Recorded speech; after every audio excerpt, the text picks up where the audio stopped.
ഭാഗ്യലക്ഷ്മി ഫെഫ്കയിൽ നിന്ന് രാജിവെച്ചിരിക്കുകയാണ് എന്നുള്ളതാണ്. ആ വാർത്തയിലേക്ക് പോകുന്നു. സഫ്വാൻ വിപിയാണ് വിവരങ്ങൾ നൽകാനുള്ള. സഫ്വാൻ, ഭാഗ്യലക്ഷ്മി രാജിവെച്ചിരിക്കുന്നു. രാജിക്കുള്ള കാരണമായി അവർ പറയുന്നത് എന്താണ്? നൗഫൽ, ദിലീപിനെ തിരിച്ചെടുക്കാനുള്ള നീക്കം നടക്കുന്നു എന്ന ആരോപണം ഉന്നയിച്ചാണ് ഭാഗ്യലക്ഷ്മി, ഡബ്ബിംഗ് ആർട്ടിസ്റ്റ് നടിയുമായ ഭാഗ്യലക്ഷ്മി ഫെഫ്കയിൽ നിന്ന് രാജിവെച്ചതായിട്ടുള്ള പ്രഖ്യാപനം നടത്തുന്നത്. ഇനി ഒരു സംഘടനയുടെ ഭാഗമാകില്ല എന്നുള്ളൊരു വീഡിയോ സന്ദേശമാണ് ഭാഗ്യലക്ഷ്മി പറയുന്നത്. കഴിഞ്ഞ ദിവസം പ്രൊഡ്യൂസേഴ്സ് അസോസിയേഷന്റെ ഭാഗത്തു നിന്നും ഫെഫ്കയുടെ ഭാഗത്തു നിന്നൊക്കെ ഈ നടി ആക്രമിക്കപ്പെട്ട കേസിൽ ദിലീപ് കുറ്റവിമുക്തനായ സാഹചര്യത്തിൽ അദ്ദേഹത്തെ തിരിച്ചെടുക്കും എന്നുള്ളൊരു നീക്കങ്ങൾ ഉണ്ടായിരുന്നു. ഇത് വലിയ രീതിയിൽ ഈ സംഘടനകൾക്ക്, വനിതാ നേതാക്കൾക്കൊക്കെ ഇടയിലുള്ള വലിയ വിമർശനത്തിന് വഴിയൊരുക്കുന്നു.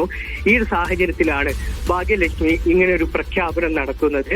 ദിലീപിനെ സംബന്ധിച്ചിടത്തോളം അദ്ദേഹം ഈ ഒരു കേസിൽ സർക്കാർ അപ്പീൽ പോകാനുള്ള ഒരു സാഹചര്യമൊക്കെ ഉണ്ടാകുന്ന തരത്തിൽ അദ്ദേഹം ഈ ഒരു കോടതി വിധിയുടെ ആനുകൂല്യത്തിൽ മാത്രം അദ്ദേഹത്തെ തിരിച്ചെടുക്കാൻ കഴിയില്ല എന്നൊരു നിലപാടാണ് ഭാഗ്യലക്ഷ്മി അടക്കമുള്ള സിനിമാ പ്രവർത്തകർ, വനിതാ പ്രവർത്തകർ ഉന്നയിച്ചെടുക്കുന്നത്. ദിലീപിനെ പതിയെ മുഖ്യധാരയിലേക്ക് കൊണ്ടുവരാൻ ശ്രമിക്കുന്നു എന്നത് ആരോപിക്കപ്പെട്ടാണ് ഭാഗ്യലക്ഷ്മി ഇപ്പോൾ ഫെഫ്കയിൽ നിന്ന് രാജിവെക്കാൻ തീരുമാനിച്ചിരിക്കുന്നത്. ഇനി ഒരു സംഘടനയുടെയും ഭാഗമാകില്ല എന്നുള്ളൊരു ഉറച്ച പ്രഖ്യാപനമാണ് ഭാഗ്യലക്ഷ്മിയുടെ ഭാഗത്തു നിന്ന് ഉണ്ടാകുന്നത്. ഇന്നലെ പ്രൊഡ്യൂസേഴ്സ് അസോസിയേഷന്റെ സംസ്ഥാന പ്രസിഡന്റ് ബി രാകേഷ് ദിലീപ് ഒരു നോട്ടീസ് നൽകുകയാണെങ്കിൽ ഈ പ്രൊഡ്യൂസേഴ്സ് അസോസിയേഷനിൽ തിരിച്ചെടുക്കും എന്നുള്ളൊരു തീരുമാനം പരസ്യമായി തന്നെ പ്രഖ്യാപിച്ചിരുന്നു. ഈ വിധി വന്ന് മണിക്കൂറുകൾക്കിടയിലായിരുന്നു ബി രാകേഷിന്റെ ഭാഗത്തു നിന്ന് ഇങ്ങനൊരു പ്രഖ്യാപനം ഉണ്ടായിരുന്നത്.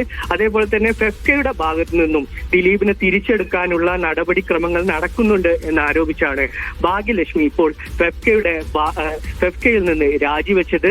അമ്മയും ഇതിന് ഒരു താരസംഘടനയായ അമ്മയും നിയമത്തിന്റെ വഴിക്ക് പോകട്ടെ എന്നൊരു ഒരു അനുകൂലമായ ഒരു ഫേസ്ബുക്ക് പോസ്റ്റ് ഇന്നലെ ഇട്ടിരുന്നു. ഇതൊക്കെ വിലയിരുത്തുന്നത് പതിയെ ദിലീപിന് അനുകൂലമായ ഒരു സാഹചര്യം സിനിമാ മേഖലയിൽ വന്നുകൊണ്ടിരിക്കുന്നു.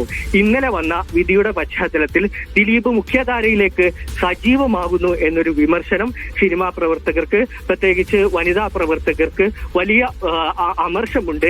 ഈ സാഹചര്യത്തിൽ കൂടിയാണ് തുടക്കം മുതൽ നടിയെ ആക്രമിച്ച കേസിൽ അതിജീവിതക്കൊപ്പം നിന്ന ഡബ്ബിംഗ് ആർട്ടിസ്റ്റ് കൂടിയായ ഭാഗ്യലക്ഷ്മി ഇങ്ങനൊരു നിലപാട് സ്വീകരിച്ചത്.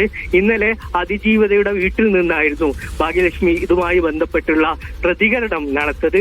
ഇതൊരു നീതിയല്ല എന്ന തരത്തിലായിരുന്നു അവരുടെ പ്രതികരണം. സർക്കാർ ഈ വിഷയത്തിൽ അപ്പീൽ പോകണം എന്നൊക്കെ തരത്തിൽ നിലപാട് എടുക്കണമെന്നൊക്കെയുള്ളൊരു നിർദ്ദേശവും ഭാഗ്യലക്ഷ്മി ഇന്നലെ തന്നെ നിർദ്ദേശിച്ചിരുന്നു. അതിന് പിന്നാലെയാണ് ഇപ്പോൾ ഇതുമായി ബന്ധപ്പെട്ട് ദിലീപിനെ ഇത്തരത്തിലുള്ള സംഘടനകളിൽ തിരിച്ചെടുക്കുന്നതുമായി ബന്ധപ്പെട്ട് ഇടപെടൽ നടക്കുന്നു എന്ന് ആരോപിച്ചുകൊണ്ട് ഫെഫ്കയിൽ നിന്ന് തന്റെ അംഗത്വം രാജിവെക്കാൻ ഭാഗ്യലക്ഷ്മി തീരുമാനിച്ചിരിക്കുന്നത്. ഈ ഒരു വിശദീകരണമാണ് ഭാഗ്യലക്ഷ്മി ഏതായാലും നൽകുന്നത്.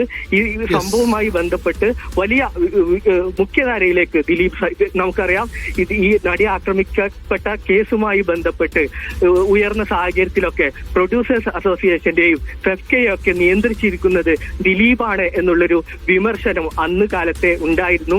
ദിലീപിന്റെ ആധിപത്യത്തിലായിരുന്നു ഈ സംഘടനകളൊക്കെ പ്രവർത്തിക്കുന്നത് എന്നൊക്കെയുള്ളൊരു പൊതുവായ വിമർശനം അന്ന് തന്നെ ഉണ്ടായിരുന്നു. ആ ഒരു ഘട്ടത്തിൽ അദ്ദേഹത്തിന്റെ ഒരു സർവാധിപത്യം ഈ മേഖലയിലൊക്കെ ഉണ്ട് എന്ന് നടി ആക്രമിക്കപ്പെട്ട കേസിലും അതിന്റെ വിചാരണ സമയത്തൊക്കെ ഉണ്ടായിരുന്ന ഒരു ആരോപണം കൂടിയാണ്. അതിനിടയിൽ അദ്ദേഹം ഇത്തരത്തിൽ ആരോപണ വിധേയപ്പോൾ